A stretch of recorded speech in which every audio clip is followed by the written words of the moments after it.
Hey everybody, how's it going? This time we're going to bring you something a little different. We're do a deck review like we've done before, but we're going to change it up. We're going to go over one of my Magic the Gathering Commander decks that I did, just because, I mean, I like playing Pokemon, but Magic is still pretty cool. And I was going to show you guys this neat little toolbox.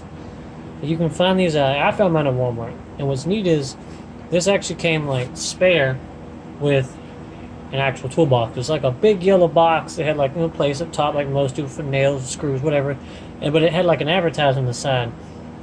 It comes with a free mini toolbox, whatever, inside. Like, and I opened up, I saw this, and I was like, wait a minute, perfect idea. See, I got some sleeved ones right here, and they're snug in there because I got the case there. This is a deck. The reason I haven't sleeved up is I'm still kind of working on an idea on black and kind of. I don't even remember. But so that way, this way, when I get ideas, I can kind of put them in here and be like, all right, say, okay, black and blue. Lazov. Let me see, that way I can do that. Got my box here. I got my dice. I got my little cup here that I have all my countdown dice in. That way I know where they're at specifically. We're actually going to go over this one because this is the box that commander came in. See, I got a little play mat for Pokemon. See, and it's neat because it just comes with a little thing. I mean, if you really needed to, you could lock it up or whatever, but you can just, like, put it closed, snap it shut, get yourself a little case to carry your cards with. Well, then, it's actually pretty freaking cool. And like I said, it came free with it. I needed a toolbox for my tools. Usually you can find all sorts of cool stuff like that going on anyways. Now, I mean, I'm not saying you're gonna. There's always all sorts of other ideas people have for boxes, for their decks, or whatever. I just thought that was neat to show you because if you saw it fit about two different deck boxes in there. One I was just putting dice in anyways. But I had a sleeved one right there and it was all snug up, which we'll go over those later. But I wanted to go over this one because, like I said, this is the box that came in. This is when they did the Commander sets with experience counters. That's the only time I've seen it come out, so of course, I don't know if anyone else was going to do it, but I wanted to go over that one just because it's one of the ones I actually have a little fun playing, just because it's kind of fun and shenanigy. But it did actually come with these tokens, which are flip-sided because it creates saplings and it creates snakes. And of course, I've put in extra stuff like the Eldrazi spawns. It's, of course, if you don't know, it's a 0/1, but it has the ability to sacrifice this creature and adds one colorless. Some creatures in the game have the ability to just spawn one or more, multiple of these guys. And then later on, when you need that extra boost of mana, you got them. We run an enchantment. You'll see it later. It literally creates these once a turn. One of these a turn. Blue-green creatures and more saplings because there's actually stuff in it that spawns the blue-green snakes compared to the other warriors. Plants, because we had to put in you'll see the Avengers in the car. He makes these guys like crazy. And we put a Nissa in there because she makes that stuff. I mean, we've got the Star Ooze, the Clue, and really I wasn't going to run cards that created clues. I mean, yeah, it's pay 2, sacrifice this artifact, draw a card. But it's what the card actually does. I needed that anyways, and I was like, you know what? Why not have an artifact just chilling there? If I need to, I can pay mana. Spider tokens. This came with it, as you can see the set, because we can actually create a bunch of 1/2 spiders with reach. And of course, more snake tokens, more Eldrazi spawns, and then the insects. Now that we've went over that, this is our commander. Oh, so we forgot one. Okay. Yeah, this is our command. This is where everything's based around right here. Ezuri, Claw Product. The original Ezuri is just green. Now, I've changed this up, tweaked it up, but if you want, you can definitely comment down below. If you think there's a card I should take out, let me know. If you have an idea of, I mean, you could just say that, hey, you could probably run without that card and be fine. If you got an idea of what I could take out and replace, or cards I should put in here, leave me a comment. I like playing this deck, but I'll always out to make it better. Now, if you notice, it's a blue and green deck for Commander, and then it's 2 colorless, and then, of course, he's an elf warrior. There's elves in here, but no, I did not make this a solid elf deck. Yeah, and I need to fix that. Luckily, it's my commander, so it doesn't get shuffled. He is a 3/3. Now, this is it. This is what I built pretty much the deck around. So most of the creatures in here are going to hit this. Whenever a creature with a power of 2 or less, so 2, 1, or 0, enters the battlefield under your control, you get an experience counter. So right there, enters the battlefield. Doesn't matter how they get in. As long as they hit the battlefield on my side, you get an experience counter. That's what this is for. I put it in a different sleeve just to make sure in case I accidentally, like a dum-dum, shuffle it into my deck. We're actually gonna, can say, oh, it's the only green sleeved in there, dummy. And I just use countdown dice because it makes it simple of just, count up to 20. If I get more experience counters, keep going. Because I think the most I've gotten probably would maybe be, if you don't count going like infinite, because eventually you have to stop when you go infinite. You have to pick a number. But I think I've gotten to like 62, 63 something. It was a big number. So I had 3 countdown dice up there. And then I put a 4th one, so it's 60 something. Like, so I'm not going to count the times where it's just like, I'm going to do this an infinite number of times and I'll stop at 1 billion. That's happened a few times. Now, the big kicker, and this is what I had to learn to remember this, but right here. At the beginning of combat on your turn, right there, at the beginning. So whenever it goes into that combat phase, you haven't chosen to attack, put X, +1/+1 counters on another target creature you control. So right there. Another target creature I control gets X +1/+1 counter, so it cannot be Ezuri. It cannot be this card, which would be really bad if you could do that to your commander, but there's ways around that. X is the number of experience counters you have. Now, as we go through the deck, you'll see how that's going to have fun really quick. Because think about it, every time I play a creature with power, if it enters the battlefield, I don't have to play. If I play something that makes creatures, I get an experience counter. As long as he's on the field, of course, because that's how a commander works. He has to be on the field, but he's 4 mana and it's green and blue. Usually he can be out turn 2, turn 3. And of course, yeah, you have to play stuff before that because you can't just wait to get your commander out to play all your low-costy guys. But once he gets out, it just gets the ball rolling. And what's great about experience counters is, you killed my commander? Okay. Yeah, it's going to cost 6 mana to bring him out now. I'm running green. At the same time, experience counters don't go away. So, let's kind of start getting into some of this stuff you'll see. This came with the deck, Trigon Predator. Right there.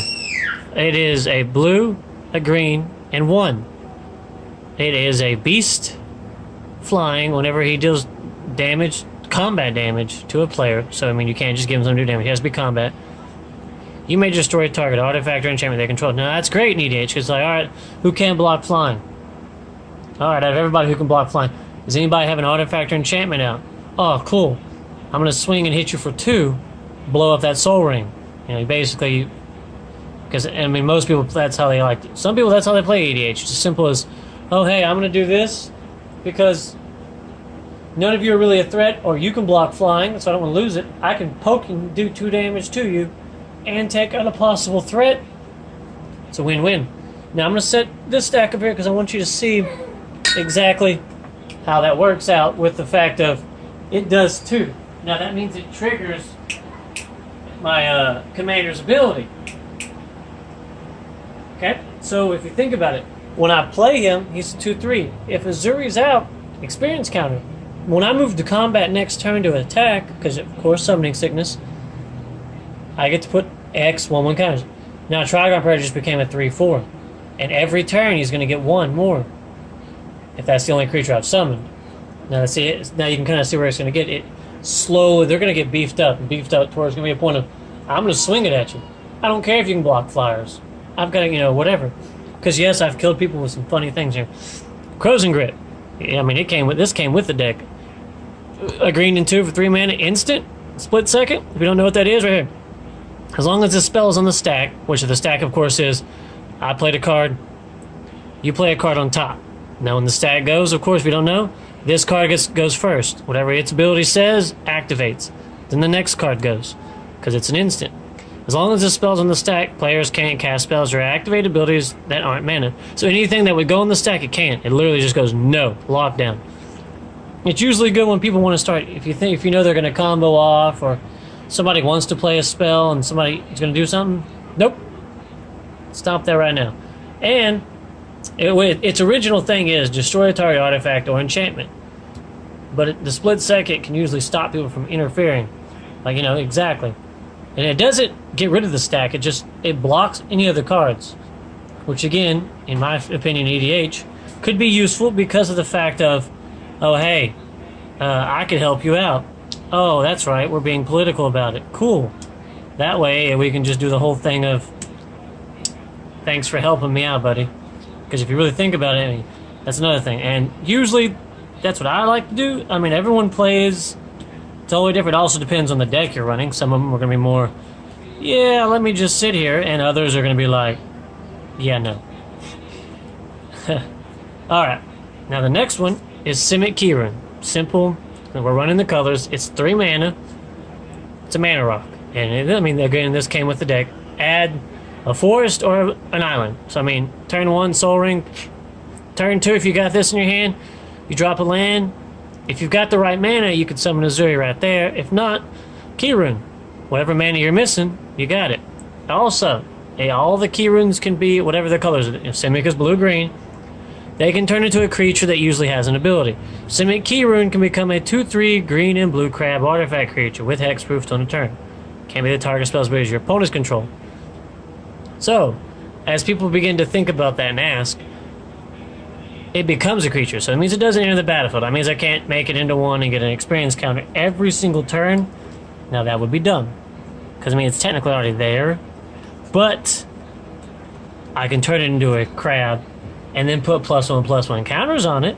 And then while it, and then later on be like, oh look, I got a whatever crab. And yes, I have killed people with a Keyrune crab because I can turn it into like a stupid monstrosity. It happens. It's funny. Alright, next card. Commander's Sphere. Most people, this one didn't come with, of course, the symbol's different. But it's always a good card to throw in there because, again, it's 3 mana, it's a mana rock, adds 1 mana to your mana pool of any color in your commander's identity. It's basically the same thing as a Keyrune. 3 mana and add my commander as a blue-green. I mean, if you're running more than 2 colors, this is good no matter what. Because at any moment in time, sacrifice commands for a draw card. What if somebody plays a card that just says blow up everything, destroy everything, whatever. I want to wipe the field. Nope. I'm going to at least get a card draw out of it. Or they just want to be that guy and be like, haha, I'm going to blow up something. You don't know how people are. But it's just the idea of, you really, maybe late game, you've got more than enough mana. Maybe you've got infinite mana. What the heck do you need a Keyrune for anymore? Why don't you just draw a card? Because we all know that, blue and green don't ever need to draw. But why not let them? Alright. Here comes another fun one. Prime Speaker Zagana. Yeah, that's a lot. It is 2 blue, 2 green, and she is a legendary merfolk wizard. So see, I mean, second creature is still not an elf. Okay. Ooh, there we go. Sorry about that. I was having an issue there. Okay.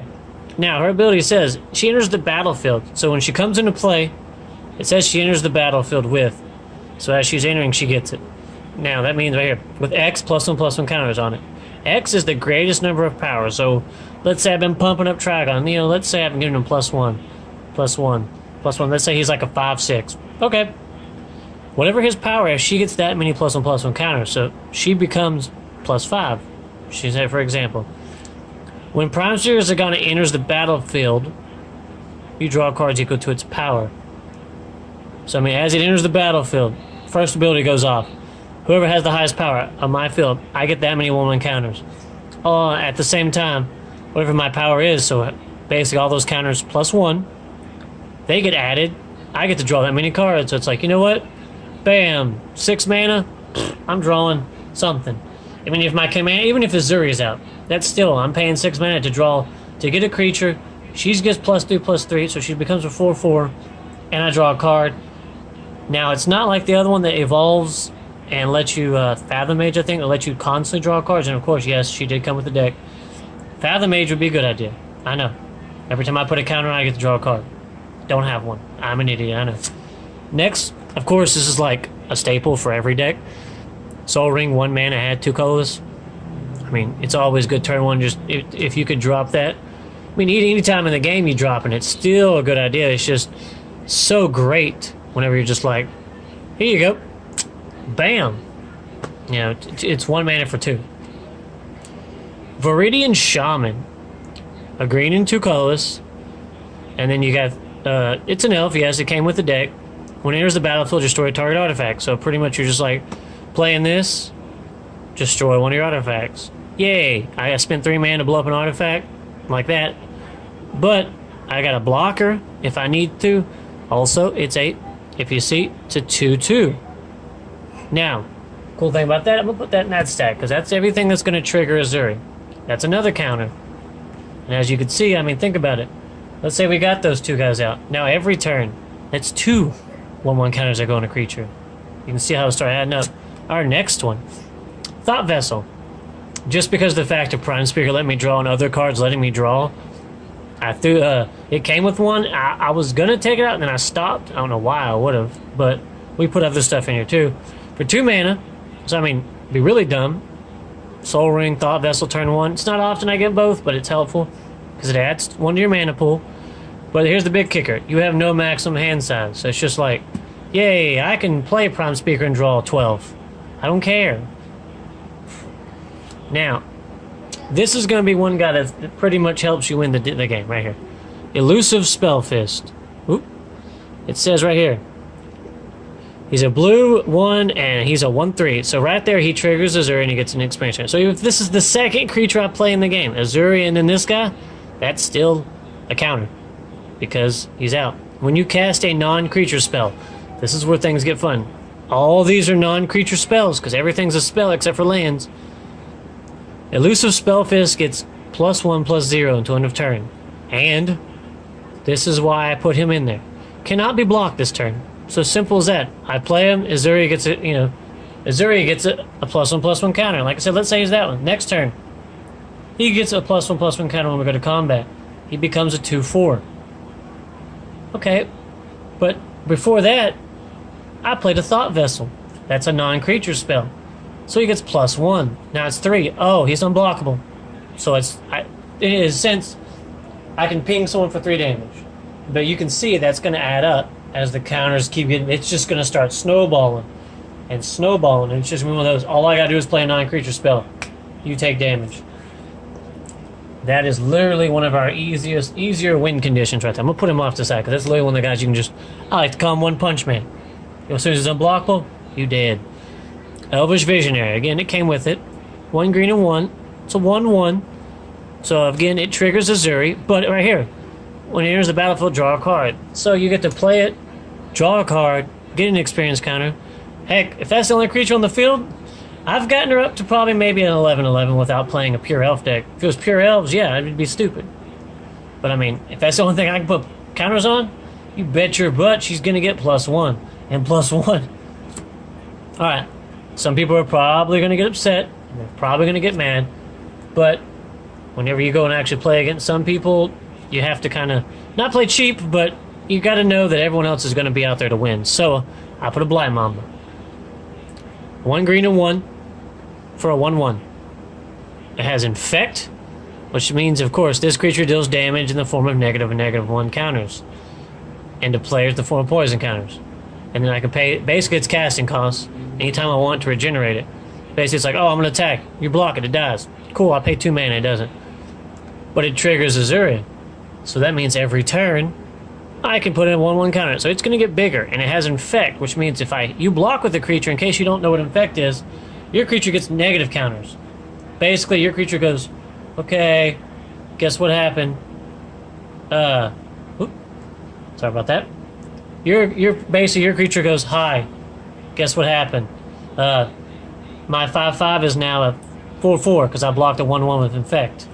And then later on it becomes a 3/3. It keeps going, which is not a good thing. Alright.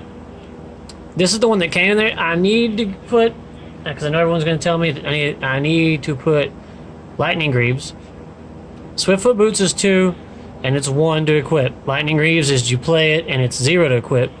Lightning Greaves, the only reason I haven't done it yet is because it gives you Shroud, which means Ezuri cannot target it. Yes, everyone says, okay, well, you could just move them from the creature to Ezuri, go to combat, put all the counters on the creature, and then swing, and then when after combat, you can move the Greaves back to them. With the Greaves, Lightning Greaves are to help give you haste and swing. If I give them haste to swing, Ezuri can't buff them that first turn. then they may not be plus 12, plus 12. This gives them haste and hexproof. So you can't touch them, but at least I can pay that 1 extra and just go, hey, guess what? Plus whatever, plus whatever. Okay, Naturalize. I put this in there, did not come with it. I don't know why. I guess because it came with Crozen, but it's always good to have Artifact and or Enchantment Destroy. I mean, 2 mana, it's an instant. Destroy target artifact or enchantment. It's as simple as that. And you can probably get an equipment out of the way, which is really good. Or, I mean, anything. Because if you think about it. Oh, I just blew up your Soul Ring. Hey, guess what? My Monk is now unblockable. And he gets +1. Now, this is the reason I have the Clue token, and this is the only thing that does it. Root Out. It's 1 more mana than Naturalize. It does the exact same thing. Destroys target artifact or enchantment. Investigate. If you didn't know what that set was, literally put a colorless Clue artifact token on the battlefield with pay 2 mana sacrifice. So I was like, you know what? You gotta have removal. People are gonna be playing crazy stuff. I mean, some people may even play artifact or enchantment creatures. Why not blow it up? And get a clue so I can draw a card. Now, this came with it. Skullwinder, a green, 2 mana. And then, of course, it's a 1/3. It triggers Ezuri. Now, of course, people are going to be like, well, what? It has Death Touch. And, of course, that means, cool, I can play him down and get an experience counter. And you know what? I don't even have to give him counters. He can just come out just to give me another experience counter and then use his other ability. When he enters the battlefield, return target card from your graveyard to your hand. Then choose an opponent. That player returns a card from his or her graveyard. It's any card. So basically, be like, you know what? You're the least threatening. These guys are beating on me. eBay, it comes down to one of those cool political things. I'm going to give you this. I'll let you pick something out of your graveyard. Please don't use it on me. I'm going to get something out of my graveyard. Maybe I want to get Prime Speaker back so I can put her down and do it again. Or maybe somebody did come up Blight Mamba. Or who knows what. But it's the fact that it's right there. All I have to do is 1 damage and Death Touch kills him. So I don't have to buff it up if it's not my only creature. I can just let it sit there and be like, yes, please attack. You'll die instantly. Alright, Cryptolith Right. Another one I put in there. It's a green and a colorless. It says right here, creatures you control. So everything I have, tap, add 1 mana of any color to mana pool. So if I just really, really need some mana, oh look, I'm gonna set it right over here. Basically, I could just be like, oh hey, guess what, buddy? Yeah, I need an extra mana. Cool. All my creatures that I don't use, I can use them for mana. Snake form came with the deck. It's staying in there because it's great. It's a blue or green. If you haven't seen those, that means you can pay it with 1 blue or 1 green. That's what's happening. 2. 3 mana for an instant. Until end of turn, target creature loses all abilities. So as long as they can be targeted. If they can't be targeted by a spell, you can't use it. Becomes a green snake with base power toughness of 1/1. And draw a card. You know, let's just say, for example, first thing I think of is Avacyn. You have an 8/8 angel that says all your stuff's indestructible.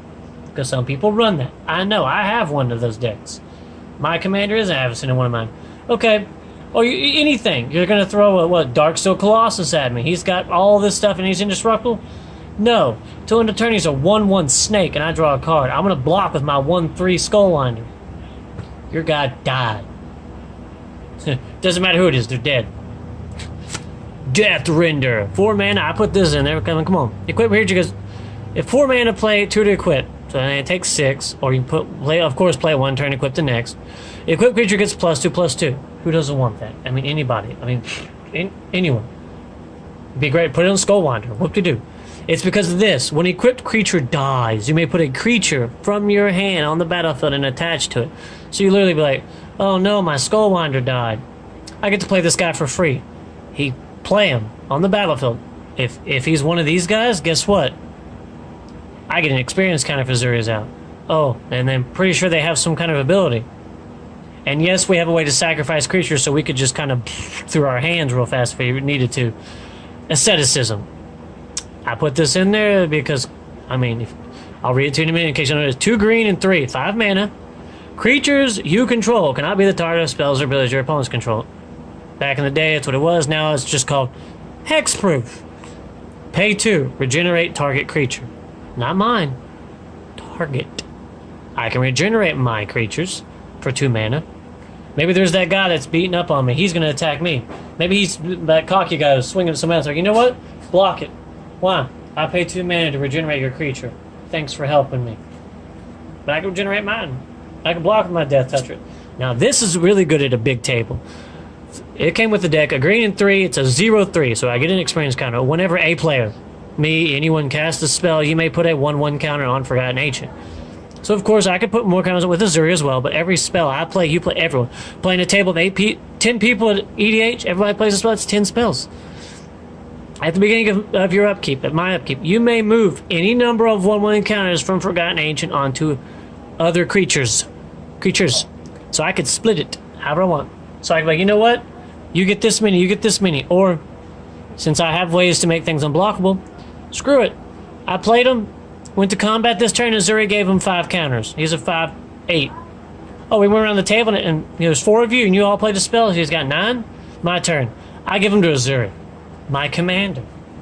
So you gotta think about it. Alright, this came with the deck. I took it out for a while, and then I realized I'm a dummy. Orochi Hatchery, it's an XX. If you don't know what that means you pay X mana, of course, because X becomes whatever number you pay, and divide it. If you pay 10, it becomes 5. If you pay 20, it becomes 10. And later on, I know they have other ones that are like divide, like 3 X's, but because you can't make 1 6 and 1 4 and whatever. It doesn't work like that. Orochi Hatchery enters the battlefield with X charge counters on it. So, I mean, if you can proliferate, now that they have that ability, because when this came out, they didn't, that would be great. For 5 colorless mana, you tap it. Of course, artifacts can tap first in the command. Put a 1/1 green snake creature on token on the battlefield for every charge counter. And say I pay 10 mana. Heck, let's say I only got 8 mana. I pay 8. You get 4 counters. It doesn't matter. I pay 5 and tap it. So it's literally at the end of your turn, or, you're getting like, haha, you want to attack me? I'm tapping. I create 4 snakes. The Zuri's out, they're 1/1. So remember, 1, 2, 3, 4 experience counters. So someone's getting +4 next turn. And then I block with those little snakes and let them die. Alright, for Tillid, I put him in the deck because you'll see why. Green and 2. He's an elemental. He enters the battlefield with 2 +1/+1 counters because he's originally a 0/0. 2 counters. So he's a 2/2. He triggers Ezuri. This is why. For 2 mana, a green and a colorless, remove a 1/1 counter from Fertility. Target player searches his or her library for a basic land and puts it on the battlefield tap. Then that player shuffles. So, I mean, you're going to want to use it on yourself. Worst case scenario, again, like I said, you could be like, hey, can you blow up the field? No. Why? I'm 1 mana short. You know what? I need you to wipe the field, yeah? Alright, go. It says right here, put it on your battlefield tapped. I'll do it on my turn, so on your turn it'll untap and you can blow the field up. Cool. Politics. But at the same time, mostly I'm going to use it for myself, but if you think about it, during my combat phase, I can put +1/+1 counters on any creature. Forgotten Ancient can move him however he wants, so I could always put 1 extra on him, so he's always a 2/2, because if you remove that last one, he'll die, and spread the other counters out to Blight Mamba, so I could kill you. Or 1 Punch Man, so I could play a spell and kill you. Nissa, Voice of Zendikar. She did not come in the deck, I put her in there. 2 mana and a colorless. And then right here, she enters the battle with 3 Lordy counters. Her big ability, you can't use it first, of course. +1. This is literally what I'm going to do with her. Put a 0/1 green planet token on the battlefield. Oh, you said 0? That's less than 2. Guess what happens? Bam. Experience counter. And a blocker. Now, I mean, if it gets to the point where I don't have to worry about it too much because I've got 40, 50 experience counters, put a 1/1 counter on each creature you control. So let's say I've got all these guys out. All these. And you know what? I'm going to go down too. Everybody gets a buff.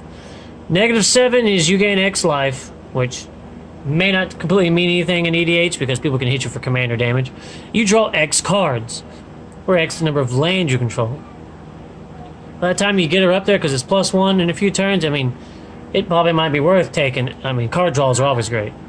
Get her up to like 8 so she doesn't die.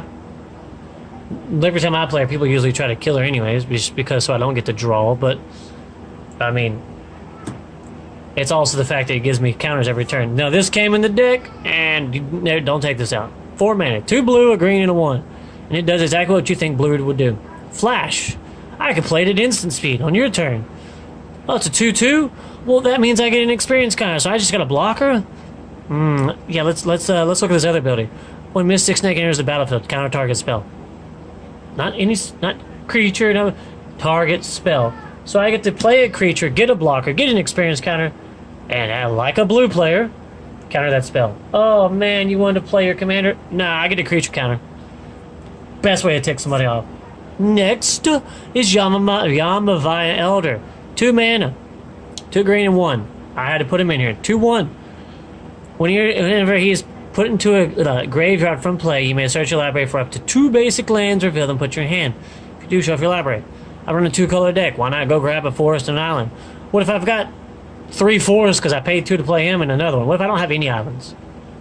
Well, when he dies, I can go get 2 of them. And this is what makes it even dumber. He triggers Ezuri. So, yeah, you're saying, okay, well, you might... Remember, I've got ways... Cryptolite, any color mana. That makes one of any mana. That makes one of any mana he could make. There's ways I could get the mana without actually physically having to have a blue one. But right here, pay 2, sacrifice Yamamai Elder, draw a card. Be great. Ah, cool. Let me draw that card real quick. Let me go look for 2 lands. Oh, they go to my hand. I'm playing one. And it gave my commander an experience counter. Now here's another one. Awakening Zone. This is what I was telling you about. A green and 2 colors. This is what's going to help me get experience fast. At the beginning of your upkeep, you may put a 0/1 colorless Eldrazi spawn onto the battlefield. It has sacrifice creature, add 1 mana.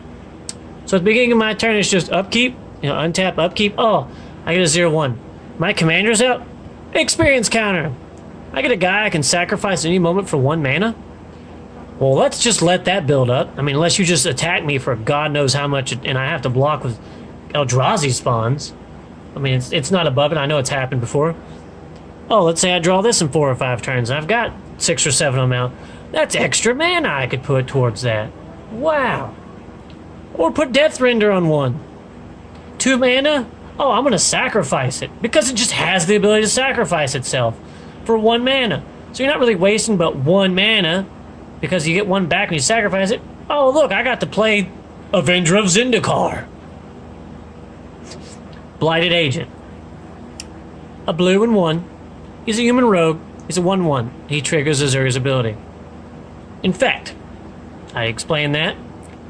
Automatically, his ability is, hi, I'm unblockable. So literally when you play him, you can pretty much do this. Hey, in 10 turns, you're dead. Because 10 poison counters means you lose the game. Oh, I put an Eldrazi spawn on there and just sacrifice it at the end of your turn. So I could play that on your turn. So on my turn, I can already have a 3/3 with Infect. Oh, crap. For you. Alright. This came with a deck. 2 blue and 4. I thought about taking that and I read it and I was like, oh my goodness. You can cast Mirror Match only during the declare blocker step. So whenever you get attacked, for each creature attacking you or a planeswalker you control, put a token that is a copy of that creature onto the battlefield, blocking that creature. Exile them within a combat. So it's pretty much, hey, guess what? You're attacking me? I get an exact copy of every creature, of course, minus all enchantments and equipment. If any of those, now, hang on, if any of those are 2 or less, battlefield. If they have ETB triggers, which is enter the battlefield trigger, like Viridian Shaman, those all activate. I can blow up an artifact. Oh, Elvish Vision, I can draw a card. Skullwinder, for Tillin, I can act Yamavai Elder. I don't know why you'd attack me with one, I guess, just to freaking, hopefully he'll die so you can do whatever, but I mean, it's better to just draw a card. But you see the point. You go to do your big mass army attack, and I can just go, no. All your creatures get exact copies. Congratulations. Anything, and you got to go through all the triggers, which just makes it better for you. Sprout Swarm. This is when things get dumb. I put this one in there. Green and colorless. It has Convoke and Buyback. Convoke means it says for each creature you tap while playing this spell reduces its total cost by 1 colorless or by 1 mana of the creature's color. 0/1 Eldrazi spawns, of course, are colorless, so I could tap them and create a colorless, then sacrifice them and get a colorless mana. Because it has an extra second ability, Buyback. You may pay an additional 3 colorless as you play this spell. If you do, put this card back in your hand. So it pretty much goes, oh, the spell resolves. Graveyard, nope. Its ability. Put a 1/1 green sapling token into play. That triggers Ezuri's ability. So even at the end of a player's turn, if you're just like, you know what? Whenever they say, past turn. No, at the end of your turn. I pay this 1 time, just once, for 5 mana. So I play it, I get a 1/1, I get an experience counter, put it back. Every turn. You got those Eldrazi spawns? Tap them. It makes mana. You got that sapling token? Tap it. You can convoke it. Because he's not tapping it, that is. Heck, later on, get an Ashnod's Ultra. Sacrifice it. The point of... Really, I use it to just buff up things. This. I got this a while back. 4 mana. This is a dumb card that I put in. Legendary Artifact Equipment. If no one knows what Helm of the Host is, I will read it. It costs 5 to equip, 4 to play, and you'll understand why. At the beginning of combat on your turn, create a token. There's a copy of equipped creature, except the token is not legendary. If equipped creature is legendary, that token gains haste. Do not exile at the end of turn. No, just... I put it on Ezuri. It just says, that token is not legendary if the equipped creature is legendary. At the beginning of combat, I get another Ezuri, who's not legendary. He has haste. I'm not going to swing with him. I want to keep making copies of my commander. Because then think about it. My commander and then my copy, their abilities both trigger. Hey, put this many experience counters, XX11, on somebody. Oh, wait, the other one triggered? Hey, guess what the copy can do? He can target my commander. Hey, guess what happens when I get more than one copy? Yeah, it gets bad. And I have ways to make them unblockable. Sensei's Divining Top, another one of those cards that most people say you have to have in your deck. 1 mana, it's an artifact. 1 mana again.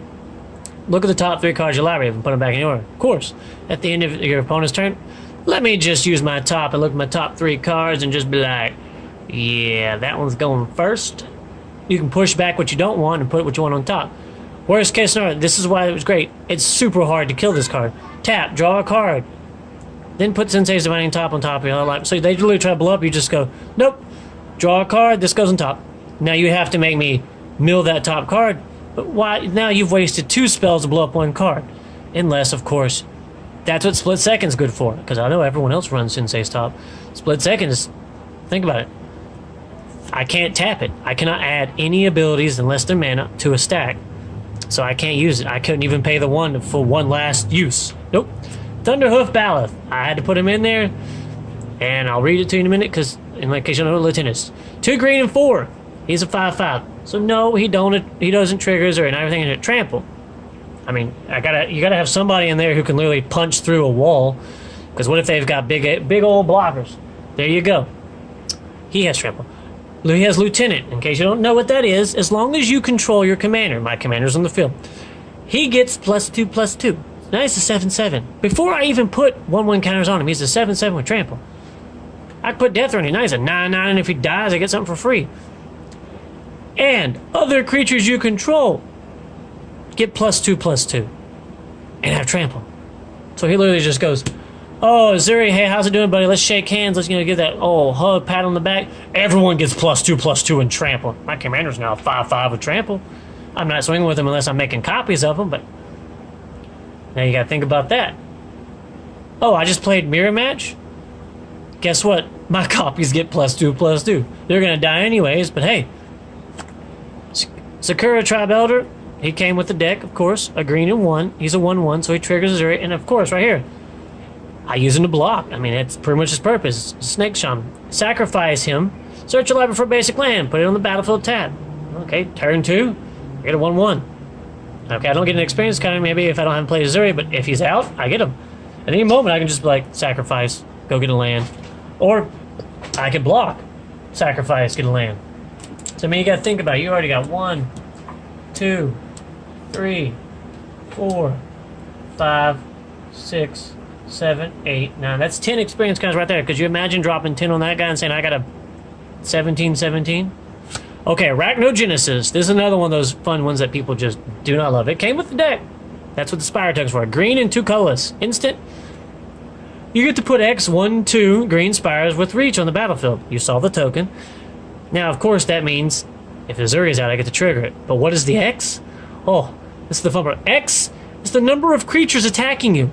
Oh, you just went infinite and you stopped at 1,000,000? Cool, I get 1,000,000 spires and 1,000,000 experience. Thank you. I didn't even have to go infinite. You just did it for me. Blight Agent, you lose. Prevent all combat damage. That would be dealt this turn by non-spiders. So Mirror Match makes the copies block the originals.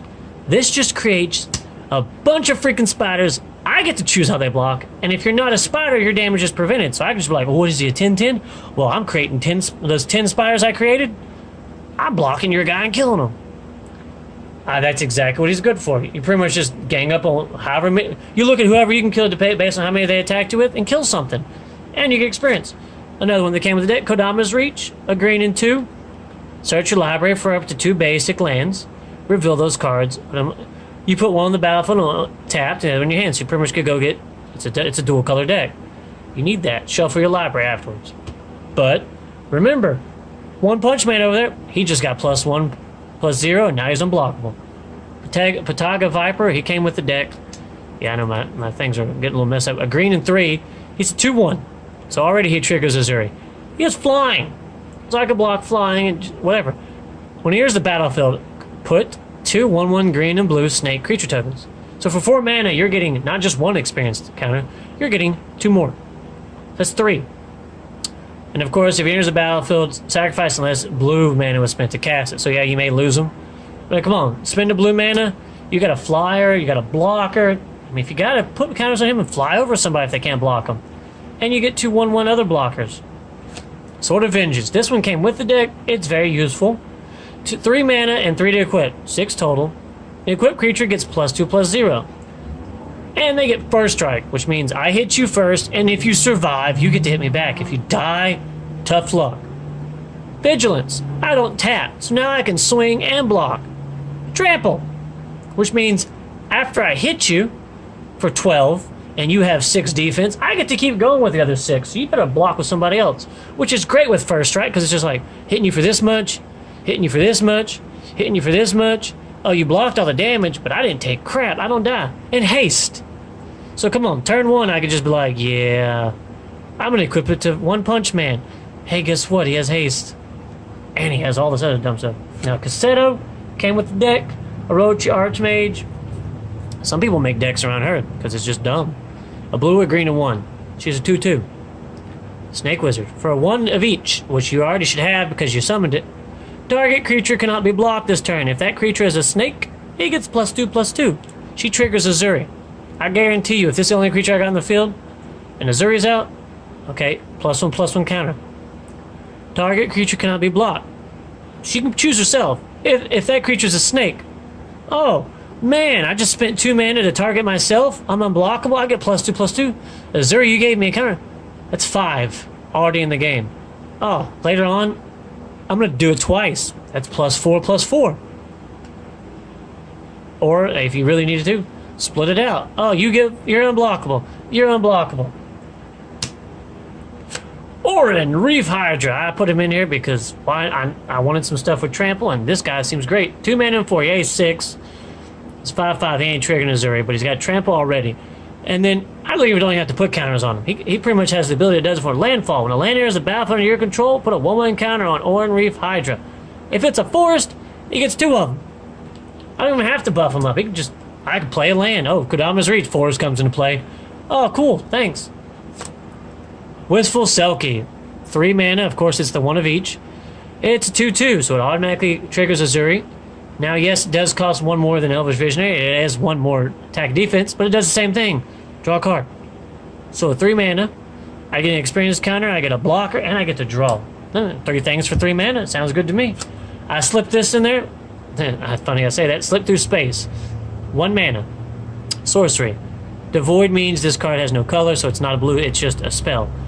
Target, for 1 blue, target creature cannot be blocked this turn. Draw a card. I could be a mean, you know what? It's early game. I'm making Ezuri unblockable. That's 3 commander damage. For 1 blue, someone's unblocked when I'm drawing a card. Thunderhoof Ballard. He's a 7/7 with my commanders out. Why not hit you for 7? I'm going to put that right there. Karn's Temporal Sunray. I actually gave one of these away a while back. 2 mana and 4. It's a legendary sorcery, which means you have to have another legendary on the field to cast it.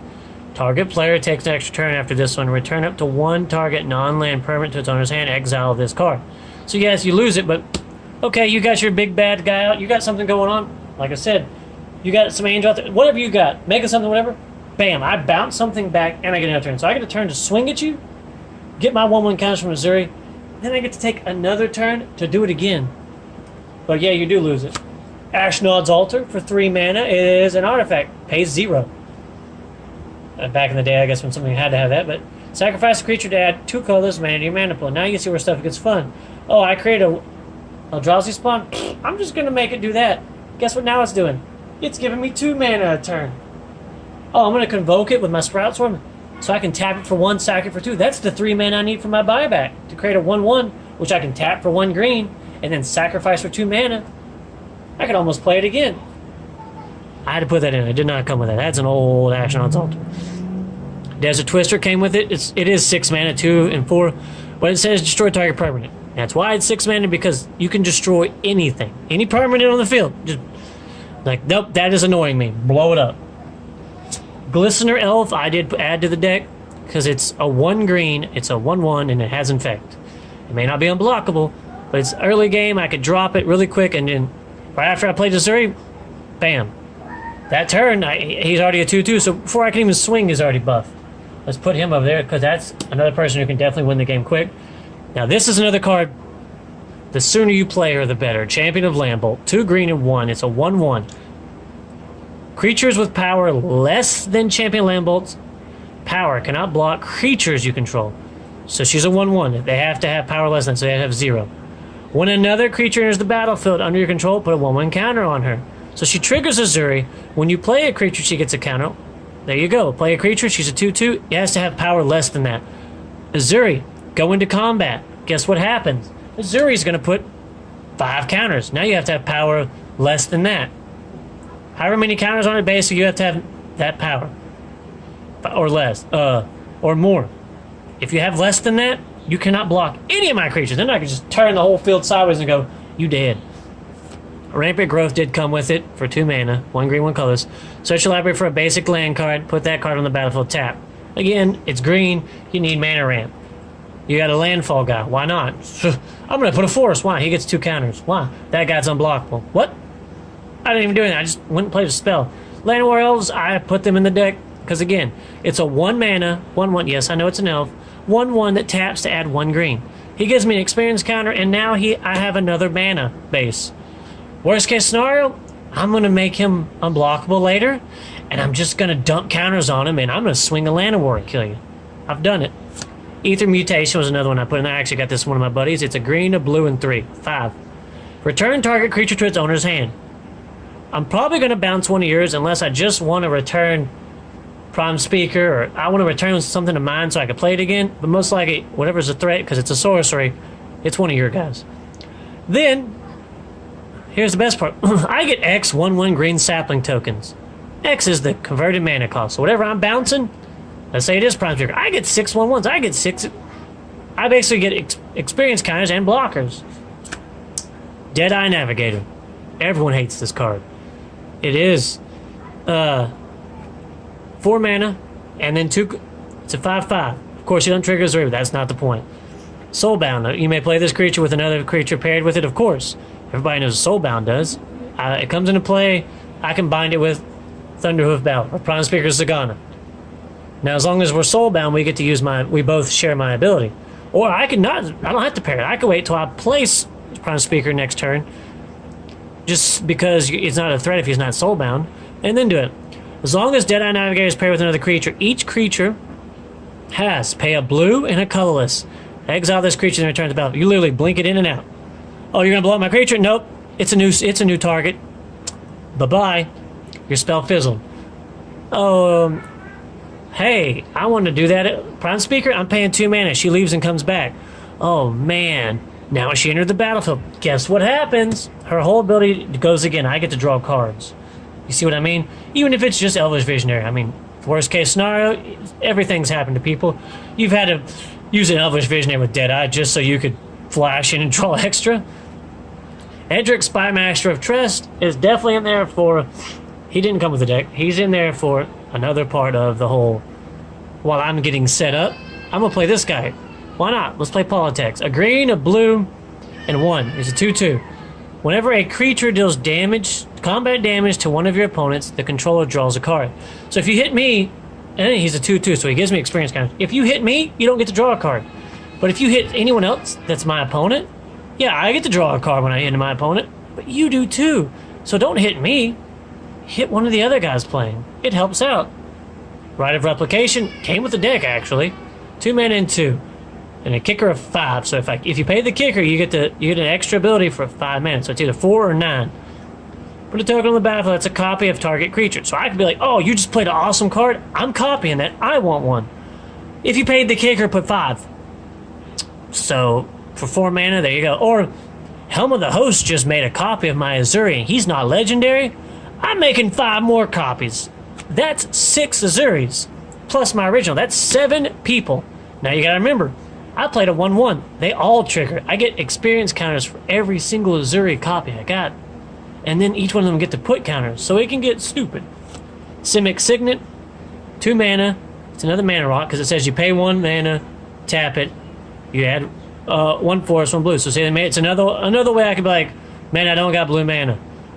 I'll play this, I'll tap a forest. I get a forest and a blue of it. You spend 1 to get 2. This also came with the deck. It's another form of control, removal, whatever. 1 blue, destroy a target creature. It cannot be regenerated. That creature's controller puts a 3/3 green frog lizard creature on the battlefield. So think about it. Oh, I just played whatever. Yeah? I don't like that. Oh, you just played your commander? I'm gonna do... No, before that happens, kill it. What? Destroy it, you get a 3/3 frog. I don't care. I can deal with 3/3 better than I can who knows what. There's a lot of bad on that. Abundance. I actually bought one of those play decks. I forget, someone versus someone. I think it was Nissa versus Tibalt or whatever. Because I wanted this card. 2 green and 2. It's 4 mana. And it says, it's an enchantment. If you would draw a card, anytime you draw a card, you may instead choose land or non-land. Reveal cards from the top of your library until you reveal a card of that type. Put that card on your hand and put all the cards revealed this way on the bottom of your library in your order. So literally, late game, it's like, I've got 10 mana. I don't want to draw another land. But there's a chance I will. Okay, well, I'm gonna play this and play Elvish Vision. I just drew it. I get to draw a card. Okay, well, I get to pick. I don't want to draw a land, so I'm saying non-land. So I get to flip over cards until I get a card that's not a land, and that's what I draw. The rest on the bottom. Or early game, I want a land. I'm guaranteed I'm drawing until I hit a land. Doesn't matter what kind it is, a land. Fantastic card, because it's anytime I want. Fable of the Wolf and Owl. This is how you get experience counters super fast. It's 3 of any color, blue or green, that's 3, and then 3 colors, that's 6. Whenever you play a green spell, any spell that these are green, it has green in them, you put a 2/2 wolf token into play. Oh, I played Elvish Visionary and drew a card. Guess what? I get a 2/2 creature. Guess what that is? That's an experience counter. So you can see how it adds up fast. When you play a blue spell, you may put a 1/1 blue bird creature token with flying into play. So again, that's an experience counter. I played Prime Speaker. Well, Prime Speaker's blue and green. So I get a wolf and a bird. Oh, thank you for 2 counters. If I've got copies of Ezuri out, because the Helm makes them not legendaries, it adds up really fast. And it's just an enchantment, so it just hangs out while I'm playing, and it's spells. I could play, well, this is the only one that won't count because it's not a color. I could play, Desert Twister. I'll blow up one of your cards. I'll get a wolf. My guy's now unblockable. I get more. You can see how I try to make everything help. Peregrine Drake. And if people don't know, I will explain what makes this guy great. He's a 4 colorless and a blue. 5 mana. He is a 2/1, 2/3. Flying. When he comes into play, untap 5 lands. I tapped 5 lands to play him. So I just played him for free. I play something else. Pair him with Deadeye Navigator. You have infinite mana. It costs 2 mana to exile and bring him back. When he comes back, you literally get to untap 5 lands. You tap 2 of those. You could tap 2 of those lands. Remove them coming back. Untap 5. You could tap those 5 again. Your mana pool goes up. So you can you have infinite mana. In case no one knows it. And he triggers Ezuri. So every time he leaves and comes back, I get an experience counter. Not only do I have infinite mana, I have infinite experience counter. So now my One Punch Man is literally going to hit you for 1,000,000. Avenger of Zendikar. Did not come with the deck. I had to put him in there. But you'll see why. 2 green and 5. He is a 5/5. When he enters the battlefield, put a 0/1 plant token into play for each land you control. It's 7 mana. I got 7 lands. I get 7 plants. That's 7 experience counters. Landfall. When a land enters the battlefield, you may put a 1/1 counter on each plant creature. Nissa says +1. Her +1 ability is make a plant. he buffs all of those. So he even works with her, which is fantastic. And again, when you have infinite mana, you can do stupid stuff like that. And again, you don't even have to worry about it. It's just dumb. Ornithopter, 0 mana. He's a flyer. He's a 0/2. He's literally meant to be an artifact deck for the fact of artifacts coming into play, creatures coming into play. He's free. Or in my case, he's a 0/2. He gives me an experience counter. He has flying. He costs no mana. I can literally play Ezuri and then drop him the same turn. Oh, guess what? Now he's a 1/3 because I get an counter. Yes, I have killed people with an Ornithopter who was like a lot. When you're dropping 23 +1/+1 counters on Ornithopter every turn, he becomes a big problem, especially when you give him boots that make him with hexproof. Abzan Beastmaster, a green and 2. I added him in there. He's a 2/1, so he already triggers Ezuri. At the beginning of your upkeep, you draw a card. If you control the creature with the greatest toughness or tied with the greatest toughness. We're going to be dropping 1/1 counters, everything. Champion Lambo buffs herself. The Elemental buffs himself. Avenger is big and bad. Problem Speaker. This guy can pretty much be like, guarantee me, I can put counters on him. I can put counters on him. I get to draw an extra card. Eternal Witness actually came with the deck. 2 mana and a colorless. When she enters the battlefield, you may return target creature card from grave to your hand. She triggers Ezuri. I get a counter. Now you can see, player once, most people just do this. When I'm going to use Rite of Replication. I'm going to make 5 copies of her. For me, that's 5 experience counters. For me, that's also meaning I get to take 5 cards out of my graveyard. I put in my hand, Helm of the Host. Every turn, you get to return stuff. Once you have infinite mana, though, you could just start flashing her in and out. Your whole graveyard goes back to your hand. I could play every spell and put every land in play. I could literally play spells over and over again. Black's Mania, 1 blue and colorless. I left him in there because of his ability. 2/2, awesome. Experience counter, flash. When here's the battlefield, creatures I control gain Shroud. Worst case scenario, I'll be like, you want to target something? No. You can't touch anything. And here's the battlefield sacrifice unless green was spent. So really, worst case, early game, you want to try to target. You want to do something, even on your turn. Flash. I get experience counter, don't touch my crap. This is Pilgrimage, I actually had to add in there. A green and 2 colorless. It's search your library for 2 basic forests. Reveal them. It's only forest, of course, but you put 1 on the battlefield and 1 in your hand. Shuffle your library. Spell Mastery. If there are 2 or more instances and or sorceries in your graveyard, look for 3 basic forests instead of 2. Only one of them still goes to the field, but come on. I'm paying 3 mana to go get 2 lands. 1 comes into play, just like Kodama's Reach. But now if it's later game, I get to look for a 3rd one. Yeah, I'm getting forced, but you only have so many cards in your deck. You got to think about it. Pulling that many out increases my chance of everything else. Now, the deck did come with this. Cooling Oracle, another card that would be good to Rite of Replicate. Or Helm of the Host. A green and a blue, it's a 1/1, so it gives me an experience counter. When Cooling Oracle enters the battlefield, reveal the top card of my library. Simple as this. If it's a land card, you flip it over. That's not a land. If it's a land card, the land goes into play for free. Otherwise, goes to your hand. Either way, you get it, no matter what. And again, if it's a land for free, if it's a forest, that's another reason why I did Nissa's Pilgrimage. Ornery of Hydra gets double counters, so I can drop forest over and over again and give him a +2. Alright. Ring of Colonia is 2 mana, and it's 1 to equip. So 3. Now, I put it in there. I had to add this one in there myself as well, because you can tell it comes from the 2015. The equipped creature gets trample.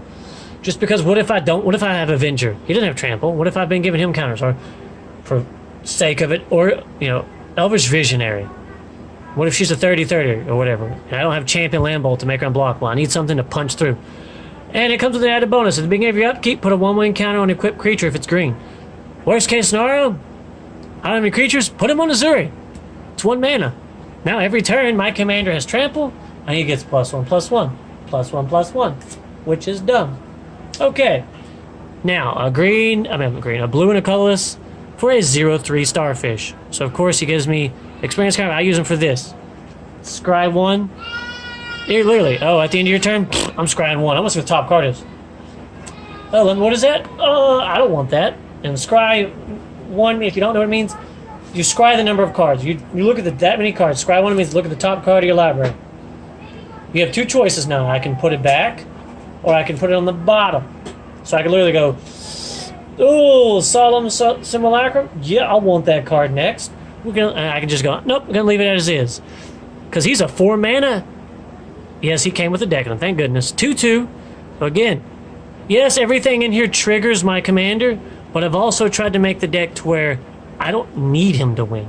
I can give stuff +2/+2 and drop free stuff. I can give stuff trample and +1/+1. I can give, stuff trample, and I can give stuff haste. And I could summon creatures to block while I buff up my own guy, or buff up my plants, or this guy's unblockable. And every spell I play, if I have to hit you 5 damage a turn, 2 or 3, whatever. If I have to fly over you for 1, whatever. When he enters the battlefield, you may search your library for a basic land, put it on the battlefield, tap, shuffle your library. Get colorless. What if I just, I have 1 blue. What if some of these spells cost more than 1. Of course, you're going to want to get at least a couple blue out. And then it says when he dies, you may draw a card. So sacrifice him. Or heck, what I like doing, put Death Render on him. Now he's a 4/4. Just start swinging. People have 2 choices. Take 4 damage, or let him die. Because it says right there, when he dies, draw a card. Oh, what does the sword do? When someone dies, I get to put a creature into play for free and equip it to that guy. So I get 2 things for 1. Your choice. You're going to take 4, you're going to block with a guy that won't, like a 1/1, and that won't kill me, just so I don't do damage, or you're going to let me die so I can get it. Makes people make choices. The last one I actually put it in there a while back is, I think I gave one of these away a while back too. To Yova Benthic Druid. She's a blue, a green, and 3. So 5 mana, 3/3. She won't trigger Ezuri, but I put her in there for the whole fact of she has landfall. When the land enters the battlefield under my control, you gain 1 life. Cool, I gain 1 life. EDH, like I said, 21 commander damage is over. But I mean, still, what if you're hitting me for I'm using something that's not a commander. What if I'm having to hit you with that guy? You can gain life every early game. I mean, 5 mana ain't. But with all this, put a land into play. Put a land into play. Put land into play. Put a land into play. The Elder, put a land into play. All that, you gain 1 life. And draw a card. So it may not trigger it, but I get to draw a card. So I mean, I could play my land for turn. Oh, I just got to draw a 2nd card. I mean, come on now.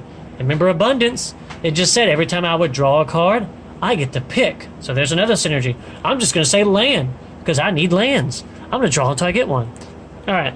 Now for the deck, we did run 2, 3, 4, 5, 6, 7, 8. We have 9 forests. And then most of these, we literally can go through our deck and pull all of them out really fast. I mean, that's 2 or 3. That's 1. That Rampant Growth. Kodama's Reach is 2 of them. Securia Tribe Elder's 1. That's 1. So, I mean, we can easily go hunt down all that. Islands, we put 1, 2, 3, 4, 5, 6, 7, 8, 9, 10. I put a little extra islands in there. I have a higher chance of drawing them because I have stuff that specifically lets me just go get any land I want. Or 2 lands and put 1 into play. Or I can go get 3 of those forests. But now our special lands, it came with the command beacon, which is add 1 mana of any mana pool. Or I can tap and sack it and put my commander in my hand. Let's say you've killed my commander 3 times. Every time he dies, he costs 2 more. So there's 4, 6, 8, 10 mana. Screw that. I'm tapping that land and I'm sacrificing it. My commander goes from the command zone to my hand. Now, of course, the rule is when he's in your hand, he costs that much mana. So now, late game, I'm playing him for the 4th time for 4 mana. I'm going to start playing all these other dumb spells, and on my combat, someone's getting freaking experience counters, dang it. Mossfort Bridge definitely came with the deck, and I could see why, because it didn't have Hideaway. There's the battlefield tap. When it does, look at the top 4 cards of your library. Exile 1 card face down. Basically, you just put it underneath the land. And it says, put the rest of the bottom of your library in order. Now, next turn, you can tap and add a green. So when you're done using it, it makes a forest. So you can see why I didn't have as many forests also. I can't go look for this with and it says forest or basic lands, but whatever. But when I go flipping through cards and I pick abundance and say land, it goes until I hit a land, even if it's a special. Pay a green and tap it. You may play the exile card without paying its mana cost if the creatures you control have total power of 10 or greater. Give me a couple turns with my commander out. Somebody, overall, we're going to have 10 power. He's already 3, a 1/1, that's 4. They're getting a +1, that's 5. It's going to happen. Next turn, yeah. Now think about it. What if I have a counter? What if I've got a spell? It says right there, you may pay it without paying its mana cost. Oh, thanks. I'm just going to play Ether Mutation. For free, on your turn, I get to play a sorcery that says, hey buddy, return that to your hand. I get that many saplings. And it also doubles as a forest. Evolving Wilds. It came with the deck. Tap it, sacrifice it, search your library for a basic land. Battlefield tap, shuffle your library. I love getting something like this first turn. If I don't have a Soul Ring out, that's the next best thing. I'm dropping this, tapping it, sacking it, being like, I'm popping off. I want an island. Because then people are like, why'd you want to go on an island already? Terramorphic Expanse came with the deck as well. It is the exact same thing as Evolving Wilds. Sacrifice it, search your library for a basic land, card put in battlefield tap, and draw. Again, I mean, you got to think about it. Eternal Witness returns a card. Tap and sack. I could go get those forests. I don't have that many. There you go. It's basic. But I mean, that's 2 search lands. If I drew that with her, think about it. Play it, tap it, whatever you need. That's what I said. You can't just build your deck around your commander. You gotta have other ways to win, or people will shut you down. This one came with Thornwood Falls. Came with it. Enters the battlefield, taps. You gain 1 life, but it's a dual land. As it makes a green or a blue, which is helpful because whatever one you need. Command Tower. It came with it. Thank goodness. I had to add the sphere. Adds 1 mana to your mana pool of any color in your commander's identity, blue or green. Again, another card to get. Simic Growth Chamber. This actually came with it as well. When it enters the battlefield, tapped. When it enters the battlefield, you must return a land to your owner's hand. It adds both a green and a blue when you tap it. Now, what's dumb is what most people do. I'm going to tap this land. I'm going to, for mana, Mosswood Bridge. Play that card. I play this. Guess what? I get to return Mosswood Bridge to my hand, and next turn, do it again. And play it again, and draw another card, and hide away a card. So many great things. Simic Guildgate, it actually came with this. Surprisingly. Enters battlefield tapped. Green or blue. It came with a lot of stuff that's like dual lands. This is another reason I'm not worried too much about green. A lot of the stuff I have, yeah, I can hit double blue. Reliquary Tower, it came with one. I thought I was going to put one in there. You have no maximum hand size. Again, good card to have when you can draw all this stuff. Add 1 to your mana pool. So you get mana just like the Thought Vessel, but it's free and it's a land. I put this one in here, Colony Garden. It makes a forest. So again, it makes it for the fact of our lack of forest. And the reason I took forest out was because I put special lands in that are forest. Also, when here's the battlefield, you put a 0/1 plant token. It's a land. It's not even a spell. I get to play it. It's tapped. I get a 0/1 plant. I just got a blocker. I got an experience counter. Avengers out. I play a land. It gets buffed.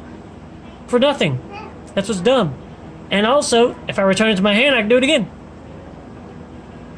Now, I mean, of course, I put it in there just because it's a land. It gives me experience counter. It works with my commander. But it also gives me a blocker. Worst case scenario, what if I just need someone to take a beating?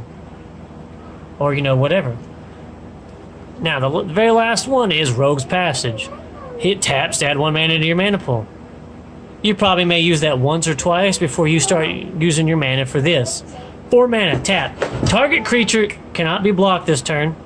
Simple as that. They can only do it to 1. So, I mean, early game, 4 mana. Hey, my commander hits you for 3 unblockable. In so many turns, that'll kill commander damage. Oh, look, my commander just became a 4/4 next turn. A 5/5. Or that guy. It came with other stuff. Like I said, I took out a few of the cards, but this was the overall idea. Like I said, the reason, see, that created a forest, those are doubles, and other stuff. I think I made it more fun. I'm not going to say I haven't lost, but its win ratio is way higher with this crazy shenanigans it can pull off with this deck. Sorry for the long video, but I just love to talk about Magic, especially the stuff like this. I love this deck. So please, if you liked it, definitely comment down below if there's anything you think I should change, put in the deck. You could definitely leave me a list of stuff to put in there, take out, and swap. I'm always up for that. I mean, I've changed this deck I don't know how many times. This is my favorite one. But also, I got other decks to review later on. But thank you for watching. And I know, like I said, it was a long-winded one. I appreciate it.